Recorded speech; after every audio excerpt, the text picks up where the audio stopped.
All right. Hi, Annelys. How are you doing? Hi, Ali. Personally, I'm fine. All right. It's good to have you on an episode of Thoughtful Minds. For those, as I do with all the guests, for those who are not familiar with you, can you just introduce yourself and a bit more about the kind of work that you do? Yes, I'm a Belgium-based designer, researcher, and educator. Originally from the Netherlands. I studied graphic design, but I have my own practice, and I'm very interested in participative design processes and projects that engage with social political struggle. And I have a strong connection with the Palestinian struggle, particularly since I spent time there in 2007 working with artists in Palestine and together developing a subjective atlas of Palestine. And I would say that moment changed my life and my also my path as a designer and as an educator. Right, yeah, that's really interesting, and that's one of the things that I stumbled upon, and about your solidarity with Palestine and the work that you've done that kind of goes since 2007. Actually, before I get into the first question, you said that changed your life. Can you elaborate a bit on that? Like, how did that kind of experience just change your life? Well, particularly because there was a stark contrast between what I realized then and saw and what I was educated with growing up in the Netherlands and being part of public education. And that's kind of that socialized me and that informed me, meaning I was quite ignorant about the occupation and the history of the occupation. And then before going to Palestine, I did a lot of research and was reading, and I thought I need to understand what's actually going on and why is the situation the way it is. So I felt I was quite informed going there. But then, actually, for instance, seeing the wall is something so different than reading about the wall, the size and the brutality, the way it's built and what it divides, and then spending time in Ramallah with some of the most amazing artists like Khaled Tourani, Sulaiman Mansour, Taisir Barakat, Rim Fadda. So I met incredible people in Ramallah, and then seeing or understanding what the practice of art and the practice of imagination can do for liberation, for imagining another future, for practicing other futures, for practicing other ways of being together. So that also made me realize like how through design practice, like that's my field, design. I felt, oh, actually I can contribute something to um, yeah to another, or to justice, or to catching up with history, which I wasn't so much aware of before. So, and also I realized my own complicity as a European and as a Dutch person in the occupation, and how we contribute to that, and how we keep on and worsening it. And I felt like, oh, I don't want to contribute to that system. So what are other avenues to be and to be active? And that's very interesting, and that's one of the things we're going to touch on a lot is how you see your contribution of art and design and how that can kind of contribute to having a stance and whatnot. But I'm actually interested in the first bit you said, in that your curiosity kind of brought you there. Because one of the things for me, that obviously I'm Arab by background, so I know a bit of the context already. But one of the things that I found surprising, like, was obviously 2 years ago when the event started to kick off again, was the lack of awareness. Because I live in the West, obviously, and for a lot of people, there was like a complete lack of awareness around the situation and whatnot. So kind of in 2007, I'm just curious to know, like, what kind of sparked you to read about it, or not, kind of have a feel for what's going on there. Like, what was the initial thing, if that makes sense? Mhm. Yes, well, that was quite banal. In the sense, I was a tutor at the Design Academy in Eindhoven, and we had a project working with some different NGOs. And through that, I met someone, and then this person from a Dutch NGO asked me, well, could you make Christmas cards from or about Palestine with your students? And so I thought it was a bit of a problematic question, because why would my students make Christmas cards about Palestine?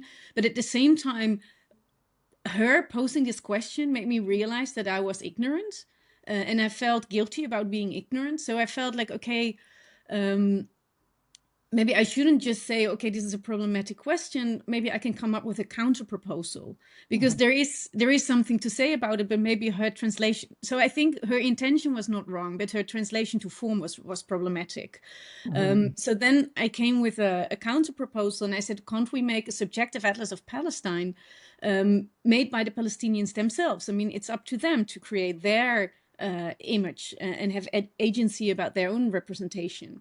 And I had made a subjective atlas before, so the idea of a subjective atlas was not new, but to engage that with Palestine was my proposition.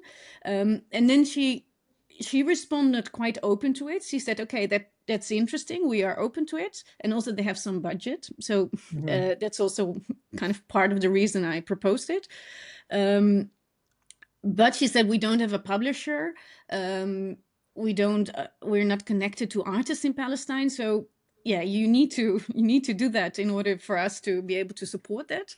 And then I went to an event in Amsterdam, a cultural event, and I met a Palestinian journalist, Abed Al-Yuba, and somehow we got into a conversation that was quite funny. And then I said, well, oh, you're Palestinian, that's interesting, because I have this idea, but I'm also doubting if I should do this as a Dutch woman designer. I said, I want to make a subjective atlas of Palestine, but I've never been there. I don't know if I'm the right person to do this. And I I explained a bit to him what my intention was. And then he really convinced me. He said, you have to go there. Even if the project fails, you have to witness it with your own eyes, what's going on, and you have to work with the artist. He said, I'm going to go to Ramallah in 2 months. I know someone that I think you should work with. So he introduced me to Khaled Tourani, who was an incredible Palestinian artist. And at that time, he was founding the International Academy of Arts in Ramallah. So I got in contact with Khaled, and I explained to him my proposal of making a subjective atlas with Palestinian artists and designers. And he really embraced the proposal and took agency of the process, and said, yes, we do this. We will host your workshop. Come to Ramallah. You can use the academy. I will invite artists, designers from all over Palestine, from different walks of life. And we can work together. And when Khaled Tourani said, we do it, and then I felt, okay, now I feel I feel that it's legitimate to go there, and I'm working with the right people. And then I approached the publisher in the Netherlands and said, would you like to publish this book? And he said, well, if it's as good as the previous subjective atlas of the Netherlands that I had made, he said, then I want to publish it. And I said, well, definitely it will be as good. So, and then it started, and then I also really started to research. Yeah, I really love that. And like these things really inspire me when, like kind of a chain of events, it leads to something. I have a couple of questions, but first one, just for the audience, just kind of explain to someone who's not in the realm or in the space what a subjective atlas means. Like what does that mean for the layperson or someone who's not in that? Well, a subjective atlas is kind of a response to atlases that we perceive are objective and neutral, or that we are educated with in our schools, which aren't objective at all, which aren't neutral at all. So to coin a subjective atlas is already critique on standard atlases, to kind of underline, like, every atlas comes out of a certain cultural and technical order and availability and systems of power. However, it is about acknowledging that, not necessarily about deleting all the atlases, but to acknowledge that they're all products of certain power systems. And then often a standard atlas offers a top-down perspective, and it's often outsiders mapping a certain region, and it's also from certain disciplines like geographers and cartographers. So it's from positions of specialization and not from positions of experience. So subjective atlas is really taking the perspective of experience and asking people who live in a certain region, who have a relationship with a certain place, to map that region based on that experience and that position. So meanwhile, I've made many subjective atlases. Now 15 have already been published, and they all derive, or they're based upon organizing workshops at certain places with the local community and asking them if they can map their environment from their perspective. And all these different mappings together that are maps, drawings, photographies, infographics, they together form a subjective atlas of a certain place. I love that. I love the whole idea of that. So, from my understanding, obviously, of it is that you have, the atlas comes from the lived experiences of the people in that area, and then by doing Exactly. that reach out and talking to them, you can then put together a more, I don't know what the word I'm looking for, accurate, or it's from more from within than, as you said, somebody from outside. Yes. That's fantastic.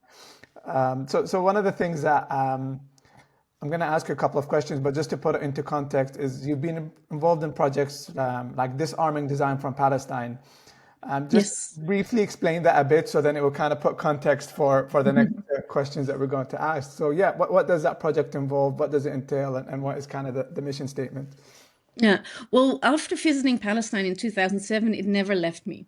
After witnessing the injustice and also realizing, yeah, our relationship to it and responsibility, I stayed connected. And then a couple of years later, the same woman who initially asked me to make Christmas cards, working within this Dutch NGO, she said, "Can't you do something with artisanal products from Palestine, because there's so many beautiful products, but somehow they don't really reach the Dutch/international market. So can't you think of of other ways?" And then my proposal was to set up a design label, because I thought, well, there's nothing we should change about these products, but maybe the context in which they are presented, that's something that I, as a designer, maybe slash curator, can do something. And this is what I proposed to Khaled Tourani, who I already knew. I said, well, what about starting a subject of a design label together? Yeah. And also at that time, I was head of a master's program in design in Amsterdam. And yeah, this visit for me, my first visit to Palestine was so transformative, and not just about reading, but then being in the space, being there with your body, meeting other people, and also having conversations about design. Like, that was really interesting, that I was working together with other designers, so you have this disciplinary common ground, but living a very different reality, and being confronted with very different politics. But to encounter that and to understand that through this disciplinary common ground was really interesting. And I felt this is an experience I would also like to open to my students in Amsterdam, who are from different nationalities but based in Amsterdam. So I asked Khaled Tourani, what about setting up a design label together with your students, in collaboration also with some of my students, and then visiting, of working with artisans in Palestine, and kind of understanding what are they making, what are their resources, how are they making things, what is the reality that they live, and how can we maybe do a twist to their designs, just add something or turn around something so it can reflect upon the contemporary reality, and not just about the historical heritage, but rooted in the heritage, but speaking about their current realities. And so that was the initiative, and also Khaled Tourani really embraced it, and so that what motivated me to push it forward. And so in 2011, I think we had our first workshop in Ramallah, with around, I think, 8 or 10 students from the academy, and I brought 3 or 4 students from Amsterdam. And together we spent like 2-3 weeks visiting artisans, trying to understand what's going on and how can we speak about what's going on, but not through alternative cartography that I did with the subjective atlas, but through artisanal products. So how can a product speak about the reality in which it is made, in which it is developed? And so a couple, the next year again. And so in a series, several years, each summer I organized a workshop, initially with Khaled Tourani, later with other institute, and kind of it gained different forms and different kind of collaborations throughout the years. But meanwhile, we've been developing a collection of products, of contemporary designs, speaking about Palestine, which is about politics and occupation, but it's also about culture, about hospitality, about beauty. So it's of all sorts of aspects that make or that color and inform Palestinian daily life. And they're all useful products that you can use in your household. But in that way, they also become kind of cultural products that speak narratives. And if you use them in your house, people might ask, why is it the way it is? And then Mm. yeah, a conversation starts. So I see them also really as conversation starters. And at the same way, the more they're being distributed, the more we can invest in new production and in the livelihood of the artisans on the ground. All right, I absolutely love that. I think that's just such an amazing initiative. One of the things that I just wanted to ask is obviously to get this initiative up and running or to get it going. This is just an assumption I'm making. I could be wrong. Do you think, or have you maybe faced some kind of barriers? Because I would imagine, like there might be something going on around that's going on in that region, and you're based in Europe, so you know what I mean. Like,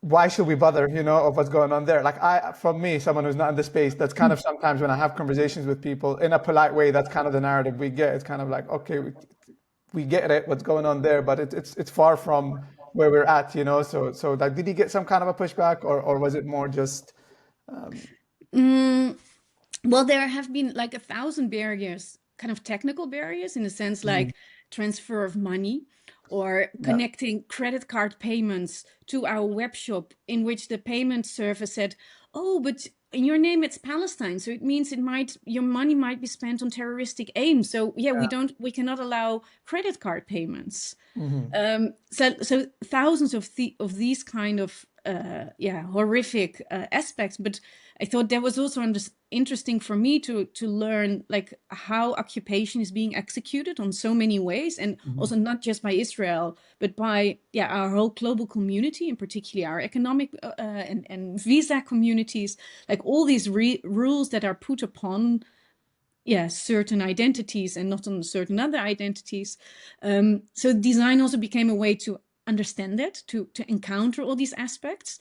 Um, and yeah, maybe here in Europe, I don't know. I've also become a bit blind for the pushbacks, because I think that's not most interesting aspect. hmm, hmm. Um, and also I think the products somehow they don't provide direct messages, so nobody Oh, can there, be against it. It's expressing, it's expressing human life and experience, and also there's a lot of humor and there's beauty. So I think the products are also very seductive in that sense, um, even though they can embody quite charged uh, messages, but it's not, they're not messages of victimship or of yeah. political opposition or political proposals. It's about life and about human existence. And I think in that way also people are not against the products. They like it because they trigger, and sometimes they're also really beautiful and they're really well made. So they're people love the products. That's true, and that's a really good way of looking at it. As you said, it's the product itself, and it's more of like the culture and whatnot. So how can you be politically charged against it? It's more about the life there, and just shedding, which I think it's interesting. That's one of the things that fascinated me about your profile was, like that kind of the lens you look at it. It's a bit different from the usual lens when we talk about solidarity with Palestine. So this leads on to my next question. Obviously, you've been in that aware of the situation, but let's just say over the last 2 years is when there's been a lot of people who are now, now aware of what's going on. Let's just say we know what's been happening in Palestine has been going on for a while, but now there's a new wave of people, let's just say, who now want to be, they want to stand in solidarity with Palestine. So what does meaningful solidarity with Palestine look like today? I That's a know. large question. Yeah, I'm not sure if I can answer that question. Like I mean, I'm overwhelmed by the situation and Mhm. broken, and I don't know, and I also feel guilty of not doing enough, or of not being able to change the situation, of seeing our systems profit from the occupation, and meaning also that we are profiting by our existence in these systems. So in that sense, I feel meaningful solidarity. Meaningful solidarity. It's never enough because it really, it doesn't contribute enough to systemic change. However, on the individual level, um, I think it's important to remain human and to be sensitive and to open our senses and to be receptive and to be good listeners. Um, for instance, in my I have the privilege of living in quite a big house at the moment, and so at this moment one of the designers that I worked with in Gaza, I've been in Gaza in 2015 a few times, organized a workshop there, and then I met. Worked with also like the best artists from Gaza. It was really inspiring and moving. But one of them, Ibrahim Moutadi, on the 8th of October 23, his studio got completely destroyed. And 1 month later, his house got destroyed. And last year, January, he was able to escape Gaza with his family moving to Cairo. But then he still had a visa for Europe, so he traveled to Europe, but his family is still in Gaza, in Cairo, even though his father is in Gaza, his sister is in Gaza, and Ibrahim is now living with me, and also, he's now running the project, the Disarming Design project, or we're doing it together, and so we're in contact every day. We live in the same house, and to hear his stories. It's beyond heartbreaking to understand what's going on, but at the same time I have this tremendous respect for him of how he's able to in his words trying to give space to positive energy, and he's an artisan, he's a jewelry maker, and then so he makes his jewelry, and then this I don't know, the resilience maybe, or the ability to stay sane, that keep making jewelries, or also expressing Palestinian or his identity through jewelry, through designs. I find it really admirable to what that he does it, but also to see how making, how expressing, how important that is to to stay human. I think that's really important. To give space to these narratives, to expression, to maybe it's also because I am like a designer and an artist, and I really believe in the role and the importance of culture in support of collective liberation, in support of imagining our world beyond nation states.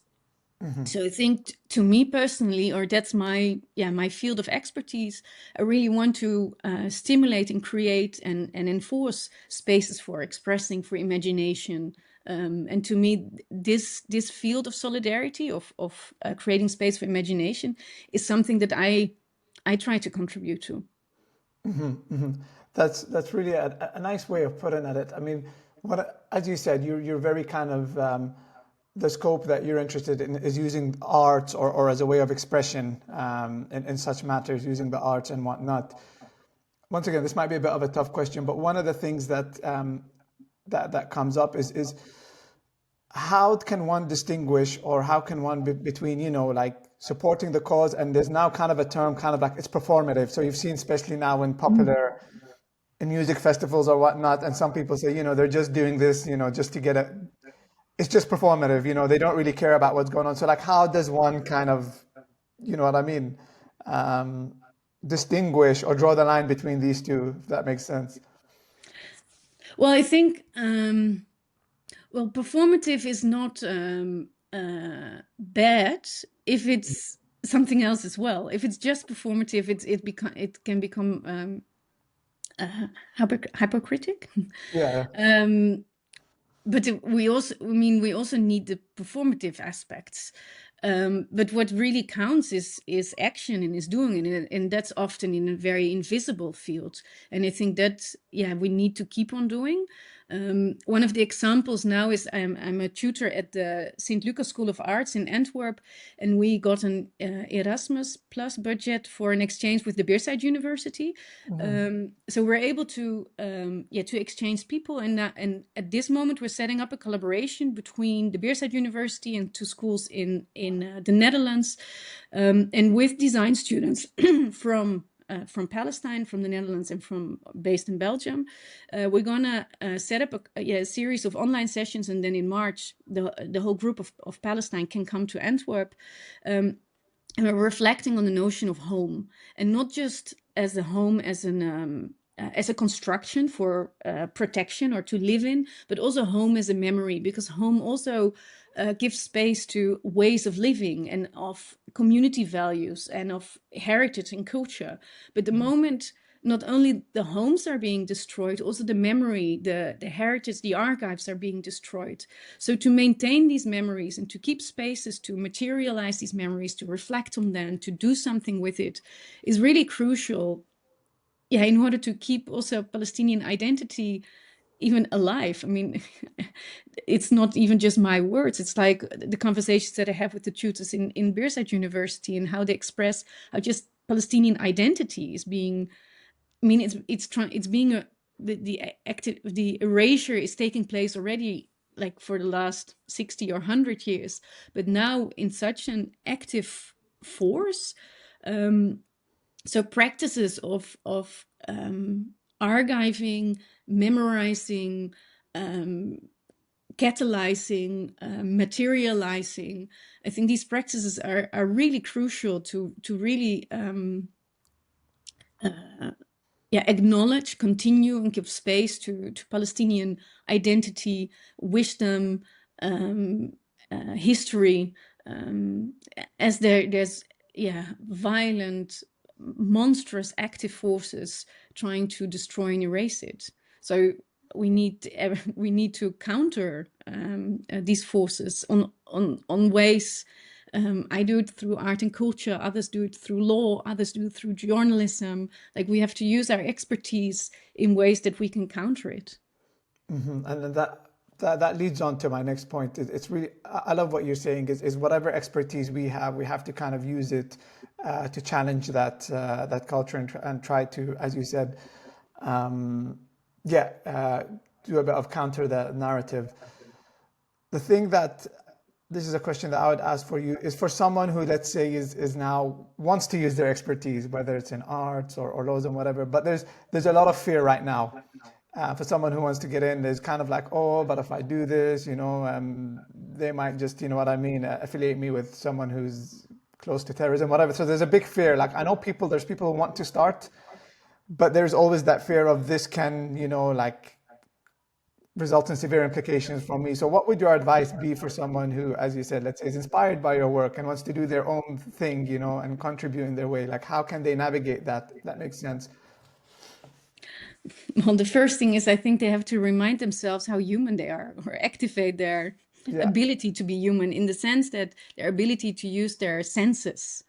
Senses as in speaking, feeling, touching, and not just be pushed down by language. And I think particularly if you have stable identity papers, if you have, like me, I'm like a Dutch white woman, like, I have nothing to fear. If I would be silenced by fear, then then the whole world we can give up the world. I think it's I could imagine I think the fear is real, particularly for if your status is under threat. So that, I mean, but I think we shouldn't. If we let ourselves be silenced by this fear, we're really complicit in these systems. And I think we should find ways, and maybe one can be more visible and more outspoken than the other. But we need to stay connected, and to relate to each other, and try to well, I don't want to say like feel with the other. It's not just about empathy. It's far beyond it. But to understand also that we are here together. We cannot distinguish ourselves. We cannot deconnect. It's not the struggle of the other. It's like we're living in a very, very interconnected world. And I think to understand how we are related to each other and how we are dependent from each other, it's really important to be active and to connect. Yeah, that's as I said, I'm really inspired by this, and this might be because it's a bit more coming from a personal aspect. Because I know one of the things that some of the things that get said to me personally is like, like, and by no way I'm doing way less than a lot of people. Like I can't even put myself on, but a lot of times I get things from very close friends and they're like, watch out, you don't need like watch out, like just kind of don't get involved or don't say anything or don't bring upon like any unnecessary this and that. You're not going to change anything. Do you know what I mean? Like these kind of things that get told, and that's why I said that's why I've kind of said, yeah, like for someone who kind of has that, as you said, there is the element of we cannot just let fear define us. Does that make sense? But that's the thing that bothered Mhm. me a lot when the situation happened, was that for the even very minor things that I was doing, instead of getting any support, it was kind of like, oh, please just don't do that. You're gonna get in trouble. Just Oh. you know what I mean? And that's why I said it, that's why I was very inspired by you. I'm like, somebody is no, there's obviously a lot of other people, but they're very vocal about it. They're doing their thing. So that's why I wanted to address that element of fear, if that makes sense. Mhm.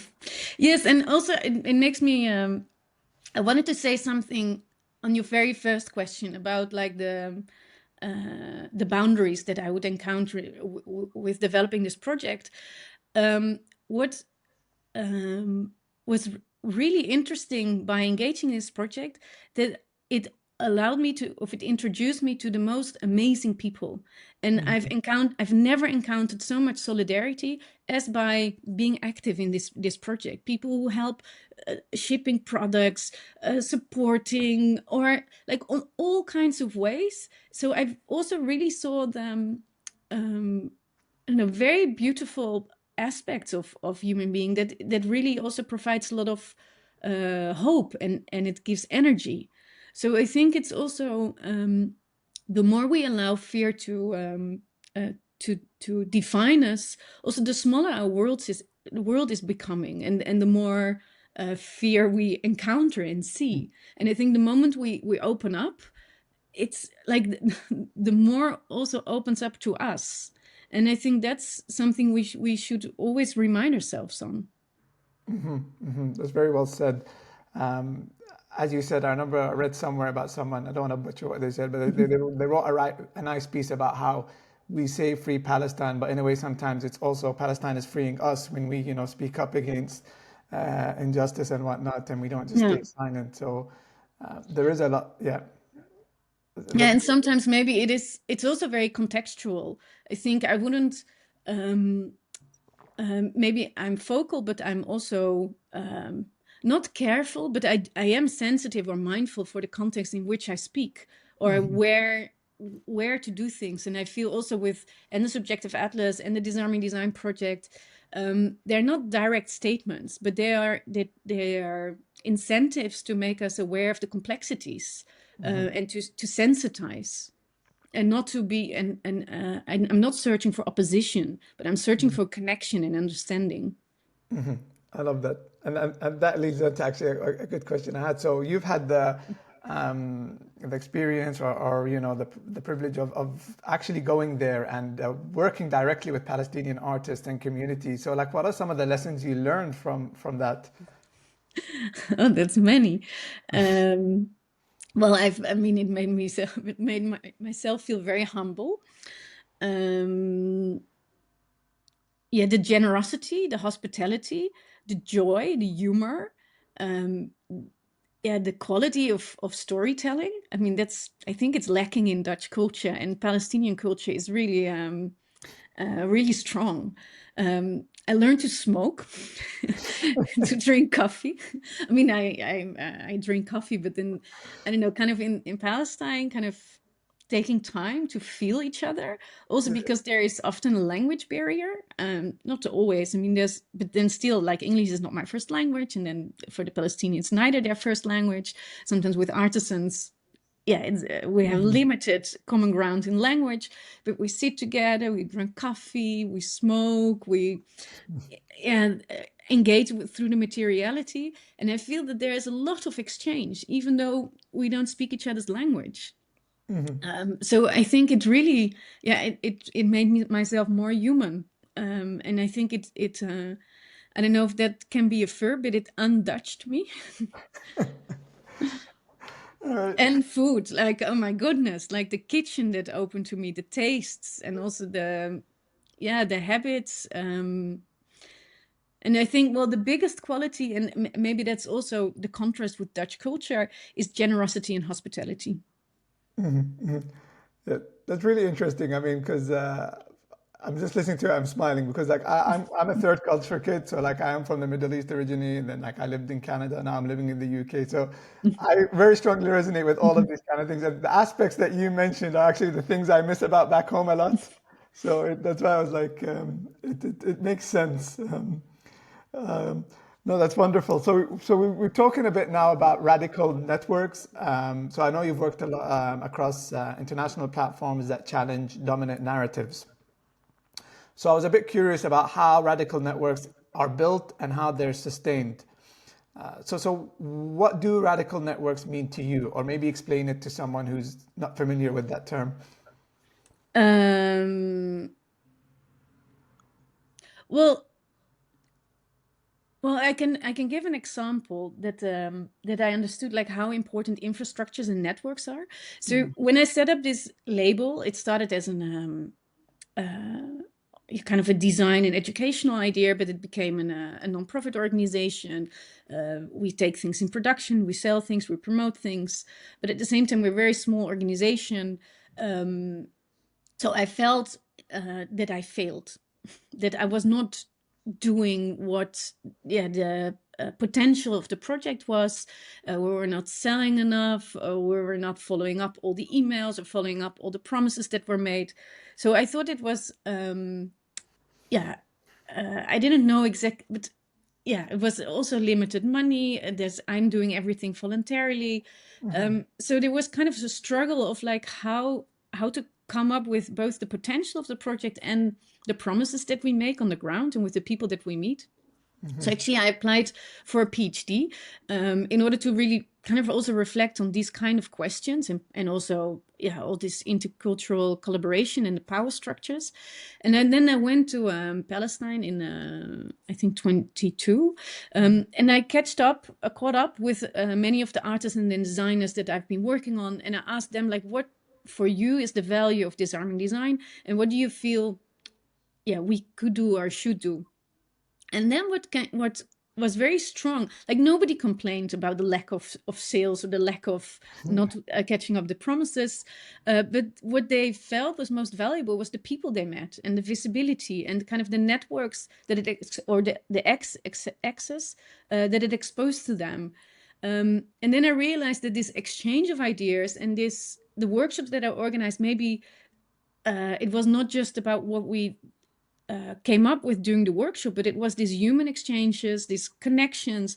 That was actually the biggest value. And some friendships continued, some collaborations continued. Some people got an idea during the workshop that they executed or developed further after the workshop, which disconnected from the project, but somehow this moment of coming together and to bring in contact the artists and designers from Palestine, from Amsterdam, the local artisans traveling together, having lunch together, eating, also having fun together.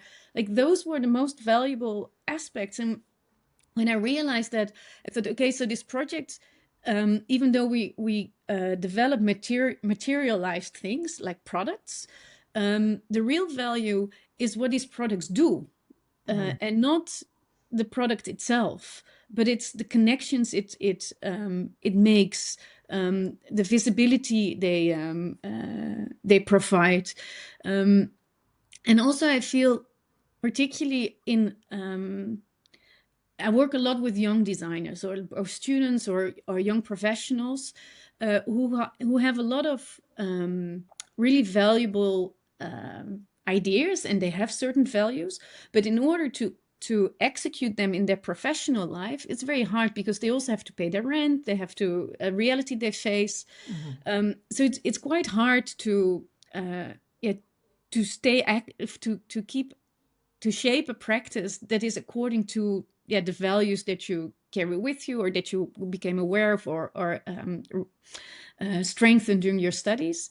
And then this network is so crucial, because we need to help each other and we need to support each other by providing access to houses, or opening our doors, providing access to education, sharing crowdfund campaigns, or yeah, citing each other, inviting people to join for a project. And in this way, we are able to kind of be active outside more capitalist systems. And I think therefore the network is our strength. And that's not something that is always visible. It's not always traceable. But it's felt. And I think this is something really, really important. And if you ask me, like, what did I learn from the Palestinian artists that I worked with, I think this is also what I really learned also in daily life in Palestine, like the connections, the community, the strength of the community, the support of the community, building of communities. I think this is something that is really crucial, and also that is really under pressure. So it's something we really need to foster. And then I think particularly as educators, or as people with access in institutes, it's something that we need to be aware of, or need to foster, and open these networks and opportunities. I really love that take, because from a personal perspective, that would be the bit that I would be interested in, is that network building. And as you said, sometimes when you're trying to run an initiative, it's easy to get caught up in kind of like metrics, you know what I mean? We need to deliver X, Y, and Z. But sometimes it's these things that are not really measurable, are actually, the networks you form, or just having that moment with somebody, or, just somebody might join that workshop and it might spark an idea and then they take it into, that's actually the real value in a way, if that makes sense. Even though it's not measurable, but so I think there's it makes sense, if that makes, in my head at least, yeah. All right, so moving on with the radical networks, like what are some of the challenges that you've encountered within those networks? Mm, yeah, that's broad. Well, I mean, to face the difficulties that other people are facing, to Mhm. see that they cannot travel, they do not have money, or that they are blackmailed, or um, and sometimes the inability to support. Um, I've also started a master's program in Amsterdam called Disarming Design, which is really focusing on design in positions of situations of oppression, and that started in 2020 to 2022. It was a one time of a 2-year master's program, and then it had 17 students of 11 different nationalities, and the majority of them hailing from the Arab world. Interesting. For some of them, it was the first time in really living in Europe, and then in a white institute, and then in COVID time. So that was an extremely challenging situation. And then I really encountered the difficulties. I was a bit aware of it, but not so much. And that for many of them, it was painful, it was confrontational. Also, initially, there was a lack of institutional solidarity when the events of May 21 erupted. The students didn't feel represented. Then I was crossing institutional borders, institutional conditions that did not support the reality that we were facing. So that was really hard. But then at the same time, if I look at the alumni of that department, the biggest strength is the network, and is also, even though there were a lot of institutional complexities and problematics, at the same time, it also opened doors to to other institutes, to other platforms, to meet other people, to really build communities of, I would say, solidarity and imagination, and activism. And I think so through this department, the students met a lot of interesting, or aligned with lots of other people in the Netherlands, and also the other way around. Lots of people got interested in the people of this department, and I think so. What's really beneficial for the participants was the networks that they were exposed to, and the networks also that they built themselves, and the friendships that they built amongst each other, and different kind of platforms, collaborations. Yeah, obviously, like one of the things that I'm thinking about is you mentioned about how this started all a while ago, and the connections you made and whatnot. So one of the things that comes to mind is what advice would you give to somebody starting this journey? I'm sure there are a lot of people that look up to you and they say, "Hey, I want to," and I think not only start and sustain. That's the word, because I heard a lot of good ideas, Yeah. about we should do this and we should do that, and you know what I mean. Some don't even hit the ground running, and some of them do, and then there's this in the beginning. There's this kind of like this is going nowhere, and or there's too much.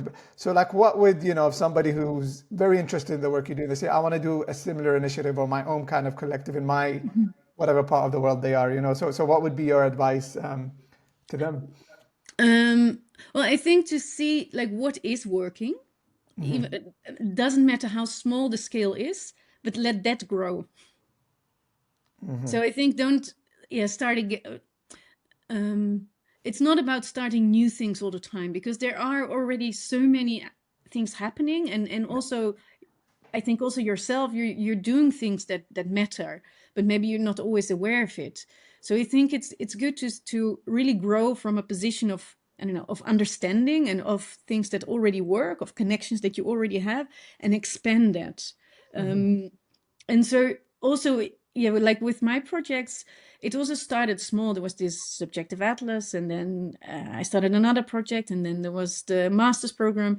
But none of the projects came out of the blue. It was really growing out of something that was already there. And I think that's really important, because then there is some kind of understanding, there is already some kind of network or connection, and that's from where we should grow. And I think it's really important to connect to people with common grounds, or find the common grounds with people that are close to you, and grow from there. So to really look up, catch up with each other, and also have fun together, or to have dinner, or to organize an event, or and be mindful of the quality of the energy. And I think that's and let that grow and connect, and make people excited. And if something is not working, you try to feel, I don't know, where it works or where you get enthusiastic, and don't start to lose yourself in complaints about others, that the other is not doing what you expected the other to do. But and you see, okay, what can you do, and to what extent do you enjoy doing it? Even though it can be hard work, but you can value it. And I think that's important to maintain that, and to not to stick to that, but to hold it, and to cherish it, and to let that grow and connect. And I think that's also a place or an energy that other people enjoy stepping in. Yeah, that's very well said, and I'm just smiling because that is kind of what made me start this podcast in the same way. When it was like, start with what you can do. You know what I mean? Okay, what can I do? I can set up I can try to reach out to people who I feel I can have a connection with, and share some of that energy. So I really like that. You don't need to do something grand, or look for something. Just start from the base. What is it you can do? What do you have access to? And then just kind of see it grow from there. That makes sense. Yes, exactly. Yeah. Yeah, no, that's very well said. So I'm going to just talk a bit about, because I know that's kind of your specialty or your expertise is on art, design, and practice, and much of your work obviously it blends creative practice with a bit of political engagement. So this is a bit of an interesting question. Like, what can creative practice do that activism alone can't? I think that touches on the field of imagination. That Uh, Yeah, I mean, I think it's yeah, things are connected and we should collaborate. But the creative practice sometimes it's also a slower practice. I think activism is quite can be quite direct and quite Mm, goal oriented. Well, creative practice is not there necessarily to solve something or to have a direct statement, but to trigger the imagination, to imagine other ways of being together. So I think creative practice is also a field where we can really think about systemic change, about uh, alternatives. Um, I think the imagination is crucial because also we are overloaded with propaganda, with cultural narratives, the narratives that we are educated with.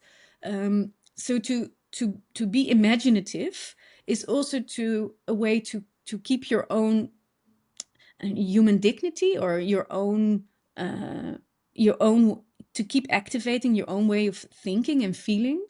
And so without imagination we are subject to to complete oppression of the dominant systems. So maintaining creative and stimulating creativity and imagination is also a way to remain our diversity and also our individuality. I, I, it makes sense to me, and correct me if I'm wrong. So, like, one of the things about the creative practice, it's a bit more, I don't want to say slower paced or indirect. It's more of a slow, like, as opposed to activism, where it's a bit more direct or a bit more kind of, like you're responding to a situation more Mhm. directly. I mean, if I'm using the correct language here, I'm not sure. Yeah, I think it's right what you said, Kind of, yeah. and I think what's also important is that our societies, and particularly Western societies, are so language based. And I think so. That's what I see also when we develop these subjective atlases. Ask people to map or to draw first and then speak, and then we really have different types of conversations. And often we lose ourselves maybe in a discursive space or in a language dominated space, and there's much more to communicate and to sense our body language, our sounds, our smells, our images. And I think it's crucial that we keep these different ways of expressing, and therefore also these different knowledge systems, um, that we keep them active, and I think that's also what the field of art and culture is doing. Is it's opening up, and it's also um, maintaining or keeping our identities alive, diverse, and specific and situated.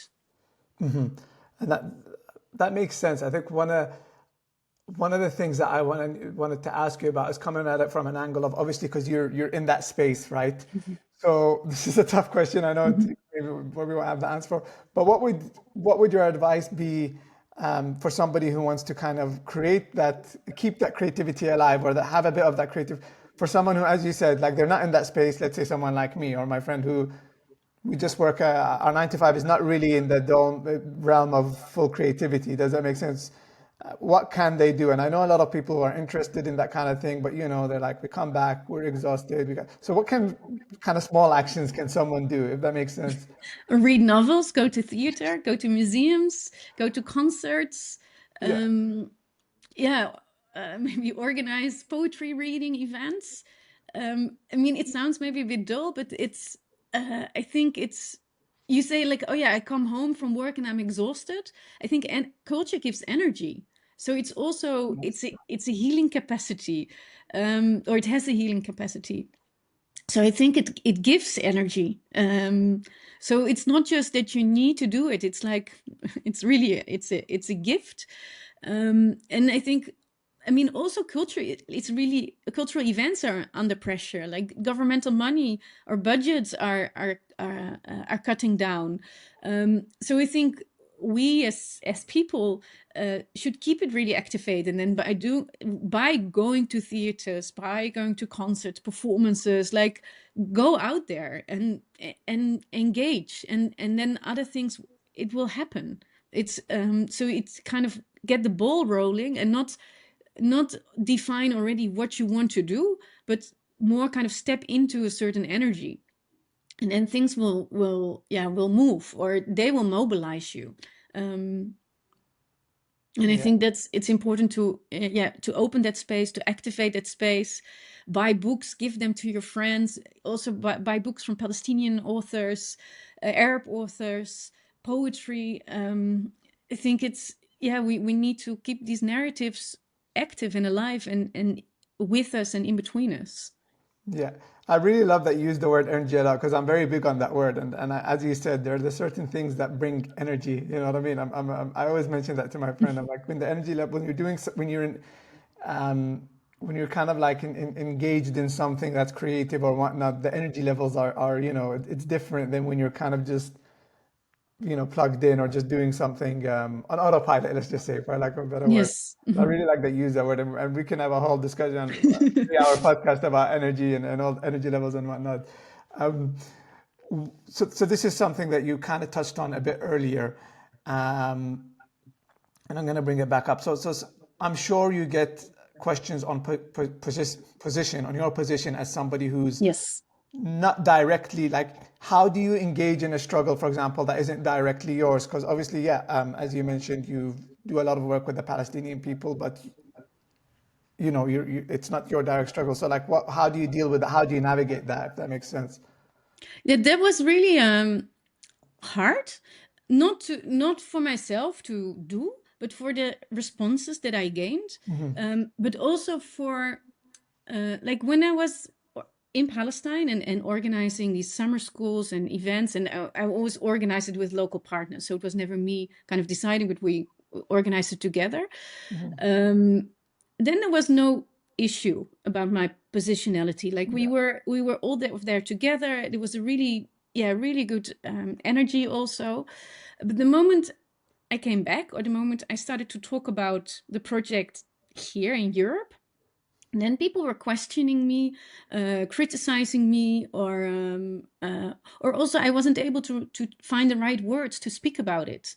Like you're also um, trained, raised up in a certain system of thinking, in a certain system of language, that I didn't always know how to express or how to articulate what was actually going on, um, and also to really understand all the different power structures that were going on, and the historical injustices that I was stepping into, and how do I relate to it. Um, and so that was also part of applying for a PhD, to kind of to understand, okay, how do I, not just about how do I position myself, because somehow I intuitively felt it, but how can I articulate it, and how can I be more maybe more conscious of it, and also how can I express what I learned, because I felt I went into so many experiences, I've seen so many things, I've encountered so many people, but to express what that meant was, I didn't know the right words. I didn't know how to do that. And I feel the PhD really helped in that. And also since October 23, I think in general, the understanding, the language really has shifted and changed. And there's a much stronger international solidarity, but also discussions. And so this helped, this really also, it also helped me to find better words.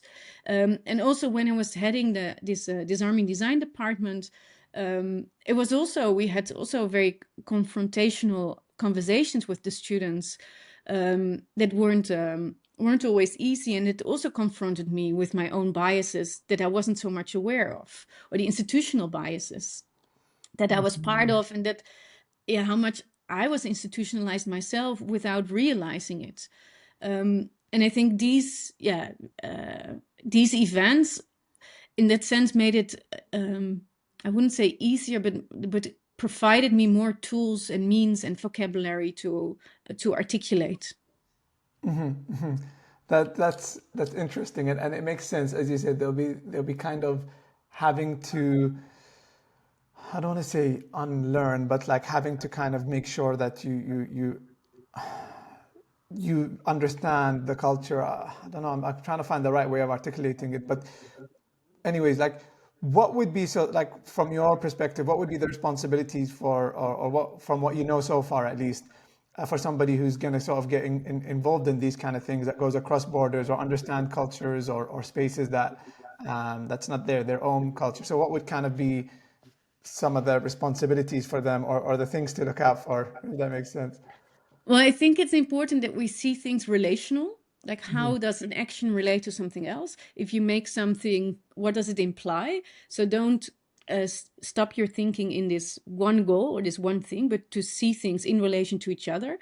And I think those are political questions. Like, how do we relate to each other? How do we exist in this world? And I think, yeah, to pose these questions is crucial, but also to step into places of joy, because without energy you're not moving forward.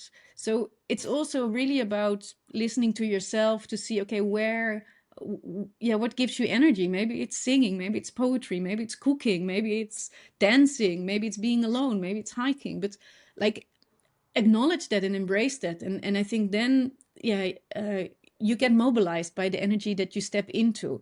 And I think that's, if that's combined with a critical relational way of thinking, which is really questions of politics and power, and ecology, I think then, yeah, things will move forward. And I think it's not about doing a specific thing, but to, yeah, to feel how can you be mobilized, and how can you stay true to the values that you have and that you feel, and yeah, keep on staying true to that. Yeah, yeah, yeah. I love that, because I feel a lot of it is, as you said, it's about doing things which you feel are aligned with your kind of belief system or your morals and whatnot. And I feel a lot of Yes. the times, this is my personal take, is sometimes when something is off, or when you're not really aligned, or the actions you're taking or the work you're doing is not aligned with your, like, you feel it. You know what I mean? Like something is a Yes, bit and off. then it really costs energy. Yeah, exactly. Then it starts to give negative energy, like what. So I really like this idea of, yeah, make sure what you're doing is something that's really aligned and grounded, and then it's kind of it'll give you the spark. So to just move over to now, like the more Mhm. just reflective part of the podcast. So you've been in this space for a while, and you've done some of the amazing work. So how has your belief or idea about solidarity changed over the years, like since you first started up until now, if it has? Oh yes, it has, but I'm not sure if I can articulate how exactly.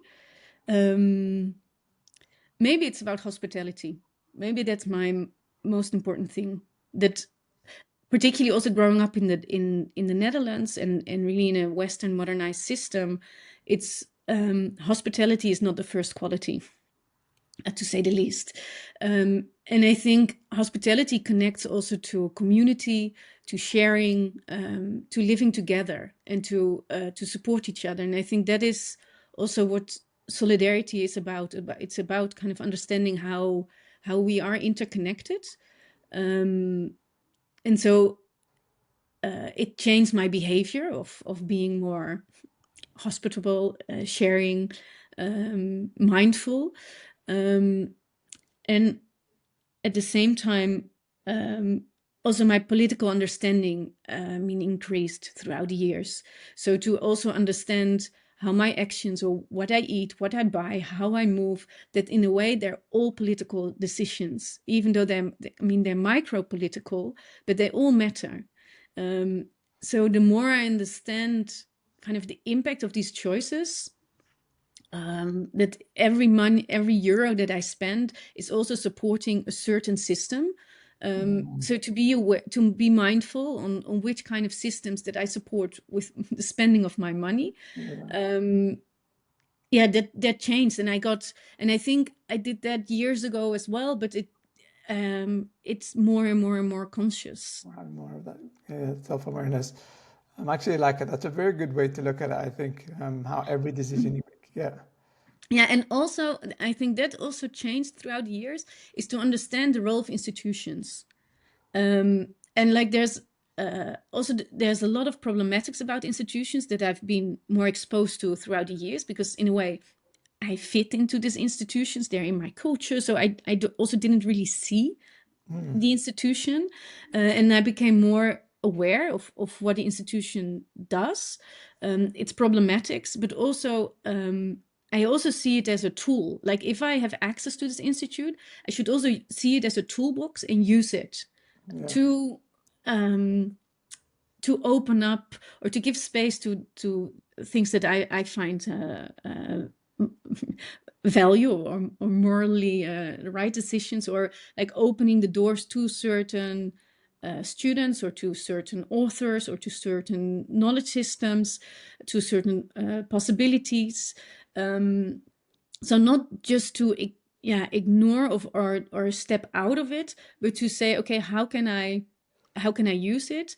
And I think that also after reading the undercomments from Stephen O'Harney and Fred Mota, I also it really helped me to understand more. Okay, by being in the institute or with the institute, how can I use it, and how can I turn it to the benefit of to benefit certain people or certain knowledges. Um, so I realized my power. Like I didn't think I had power, but then after years I realized, no, I have power within this institute, and I have to be mindful and responsible with this power. Yeah, that is such a brilliant way of putting it because I like to think of it this way, as you said, sometimes we're not as helpless as we think we are, like we do have access to institutions, we do have access to things that many people don't. So as you said, it's then how can you use that space to kind of try to, shed light on certain issues or certain ways to make things happen within the confines of that institution. And I really, really can connect with that a lot because I always say people, when people say, "What's the point?" I'm like, "No, we can use the position we're in and leverage that to, you know what I mean, to move some of the ideas or get some of the initiatives that we want to get out." So that's a very good way to look at it. So, this is a question I'm interested in. So, what inspires you to keep doing this work? What keeps you going? And there's so many. And what keeps me going? Well, I think it's the people I work with and their responses. That's really that moves me forward. And also, each time there's a new question by someone, and that triggers energy, or that ignites a new collaboration. Um, and so it's really I think the people that I work with, and to see also what working together and what imagination does to them, to me, to us, or to people that we then connect to. um that's uh, that really makes me move forward, and or they make me move forward also. All right, that's interesting. And once again, for someone listening to this podcast, if they want to have a takeaway message for them, they've listened to this conversation and they've really enjoyed it, and they're thinking, well, okay, like I want to stand with Palestine, but I don't know where to begin. So, like, what would you say to someone like this? What would be kind of an actionable advice, for lack of a better word, or something they can think about? Having listened to all Well, the discussions. educate yourself. Mhm. There's a lot of information on the internet, in books, with people. So I think, yeah, educate yourself and join other communities, join other platforms. There's so many people out there, and I think the moment you meet each other, there's a connection, there's a conversation, things come out. Um, so it's not about uh, not everybody has to. I think speaking out is super important, but it is, find common ground, and let it grow, from there. Go to Palestinian, Syrian, Lebanese restaurants, talk with each other, ask questions, listen, try to understand, try to think through, like, okay, what is your connection, with Palestinian struggle, with Palestine, with occupation, with colonization? Mhm. How yeah, how do we connect and how can we make small changes and let things grow from there? Yeah, yeah, I love that. It's being a bit curious and kind of just trying to um, ask questions or kind of make a bit of small connections here and Mhm. there. So it's that And curious. don't be fearful, but be trustful. I love that. Don't be fearful, but be trustful.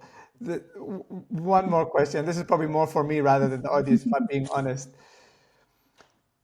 It's a big question, and you might not. I'm trying to think of the best way to frame it. Like, do you think we'll see a shift in how Europe, or maybe even the UK, in my instance, how they relate to Palestine in our lifetime? It's a Yeah, it's big one, yeah. well, we have to. There's no other choice.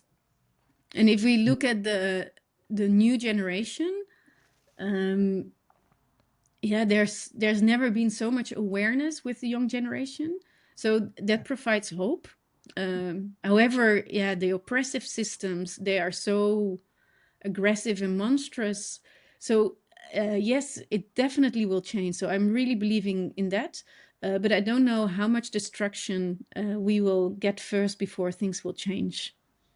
Yeah, no, that makes sense. I'm on that board. I always say I'm very the new generation give me hope. That's what I say. I think they are a bit more thinking things through. They have more access to kind of a bit more access to both sides. Mhm. And there's no other choice. There's no other choice. Exactly. I like that. So, anyways, I think we will wrap it up. First of all, thank you so much for coming on, and I just think you just have such a wealth of experience, and I'm glad you got to share that today.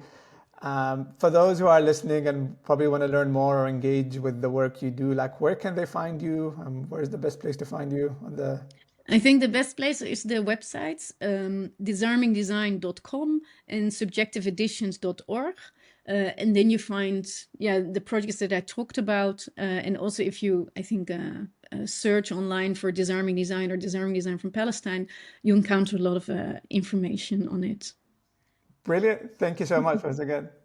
Thank you so much, Ali. And thank you for being the first pharmaceutical researcher reaching out to my work. And I really enjoyed our conversation. Thank you so Thank much. you. Thank you. The honor is mine.